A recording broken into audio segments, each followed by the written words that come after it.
আসসালামু আলাইকুম। আমি রুহুল আমিন। চলচ্চিত্র নির্মাতা গোলাম সরোয়ার ফারুকী ডক্টর মোহাম্মদ ইউনূস সম্পর্কে কী বললেন? একই কথা তিনি বললেন, যে কথাগুলো খুবই গুরুত্বপূর্ণ এবং এই কথাগুলো আপনারা শুনলেই নয়। তো আশা করি আপনারা কথাগুলো সম্পূর্ণ শুনবেন। তো তিনি বলছেন যে যখন আওয়ামী লীগ সরকার থাকাকালীন সময় দেশটা যেরকম একটা অরাজকতা বা স্বৈরশাসন চলছিল, সেই স্বৈরশাসককে ছাত্র জনতা বিপ্লবের মাধ্যমে তাদেরকে পতন ঘটিয়ে যখন ইউনূস সরকারকে এই দেশের সরকার প্রধান বানানো হয়, তখন এদেশে যে ছাত্র জনতার অ্যাক্টিভিটি এবং যে সক্রিয়তার কারণে শেখ হাসিনা সরকারের পতন হয় এবং আমাদের দেশে যে ভারতীয় যে বাচ্চা ছেড়ে দেওয়ার কারণে যে বন্যা পরিস্থিতির সৃষ্টি হয়, তখন পর্যন্ত মানুষের মধ্যে যে একটা সক্রিয়তা দেখা গেছে, সেটা কিছুদিনের জন্য ছন্দপতন হয়েছিল। তো গতকাল আমরা জানি যে ডক্টর মোহাম্মদ ইউনূস তিনি একটা বক্তৃতা দেন জাতির উদ্দেশ্যে। সেই বক্তৃতা শুনে গোলাম মোস্তফা সরোয়ার ফারুকী তিনি বলেন যে আমার মনে হয় যে ডক্টর মোহাম্মদ ইউনূস তিনি শুধু একটা দেশের নয়, একটা গোষ্ঠীর নয়, একটা জাতিকে তিনি প্রতিনিধিত্ব করছেন এবং তিনি যে বক্তৃতা দিয়েছিলেন, এই বক্তৃতায় একটা নতুন বাংলাদেশ গড়ার যে একটা ইঙ্গিত আছে বা একটা সিগনিফিক্যান্ট আছে, সেটা তিনি তার বক্তৃতা শুনে বুঝতে পেরেছেন। ডক্টর মোহাম্মদ ইউনূস তিনি যে বক্তৃতা দিয়েছেন, সেটাতে একটা স্বপ্নের বাংলাদেশ, একটা নতুন বাংলাদেশ গড়ার যে ভূমিকাগুলো আছে, সেই পয়েন্টগুলো তিনি খুঁজে পেয়েছেন এবং তিনি পোস্টে আরও বলেন যে যখন সরকার পতন হয় তখন সবার মধ্যে একটা অ্যাক্টিভিটি বা একটা অ্যাক্টিভনেস থাকে, কিন্তু এরপর পরে জনসাধারণের মধ্যে একটা ছন্দপতন ঘটে।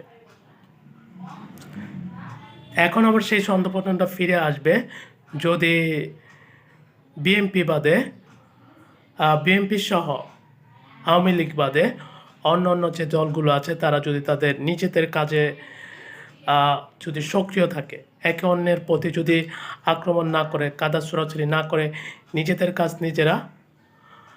নিজেদের মতো করে চালিয়ে যাওয়া এবং একটা নতুন বাংলাদেশ গড়ার প্রত্যয়ে তাদেরকে কাজ করে যাওয়ার জন্য আহ্বান করে। তিনি আরও বলেন যে ছাত্র জনতার যে বিপ্লব হয়েছিল, এই বিপ্লবের কারণ হচ্ছে কোটা আন্দোলন এবং যখন ঢাকা বিশ্ববিদ্যালয় বন্ধ করে দেয় শেখ হাসিনা এবং সেখান থেকে ছাত্রছাত্রীদের বের করে দেয়, সেই প্রেক্ষাপটে আমাদের দেশের স্কুল, প্রাইভেট ইউনিভার্সিটি, মাদ্রাসা, শ্রমিক, মজুর, সাধারণ জনগণ এবং অভিভাবকগণ সহ সবাই এই বিপ্লবে যখন পুরোপুরিভাবে অ্যাক্টিভনেস হয়, তখন এই বিপ্লবটা একটা গতিশীল হয় এবং সেই গতিশীলের কারণেই শেখ হাসিনা সরকারের পতন হয় এবং আমরা পাই একটা নতুন বাংলাদেশ, যে বাংলাদেশের দায়িত্ব এখন ডক্টর ইউনূসের হাতে।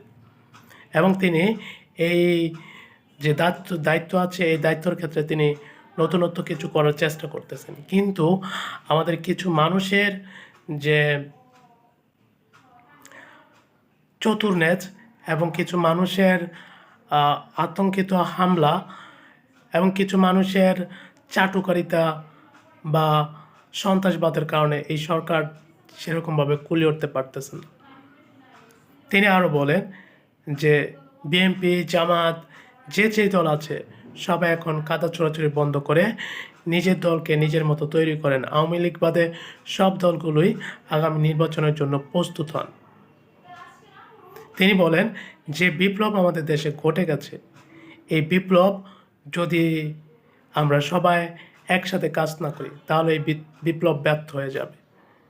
এই বিপ্লবের কোনো মূল্য থাকবে না, এই বিপ্লব বিতর্কিত হয়ে যাবে। তার জন্য তিনি সকলকে একসাথে কাজ করার আহ্বান জানিয়েছেন এবং তিনি আরও বলেছেন যে আগামী নির্বাচনে যারা অংশ নিতে চান তারা জনসাধারণের কাছে যান, জনসাধারণের চাওয়া পাওয়া বোঝেন, জনসাধারণ কোনটাতে খুশি হবে, কোনটা করলে তাদের জন্য তাদের রসানলে পড়তে হবে, সে বিষয়গুলো আপনারা জানতে চেষ্টা করেন। যারা অলরেডি কোনো দলে আছেন তারা সেই দলটাকে গুছান, আর যারা অলরেডি কোনো দল তৈরি করতেছেন তারা দল তৈরি করে সেই দলটাকে আবার প্রসেসিং করতে থাকেন এবং আপনারা জনসাধারণের কাছে আপনাদের দলের ব্যাপারে আপনাদের কার্যক্রমগুলো তুলে ধরেন।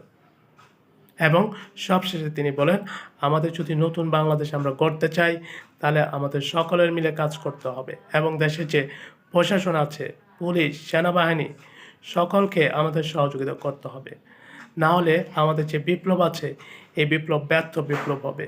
এতগুলো মানুষের জীবন বৃথা যাবে, এতগুলো মানুষের রক্ত দেওয়া সম্পূর্ণ নষ্ট হয়ে যাবে।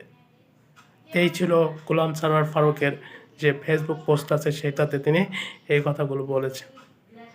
তো আজ এই পর্যন্ত, দেখাবো অন্য কোনো ভিডিওতে। সবাই ভালো থাকবেন। আল্লাহ হাফেজ।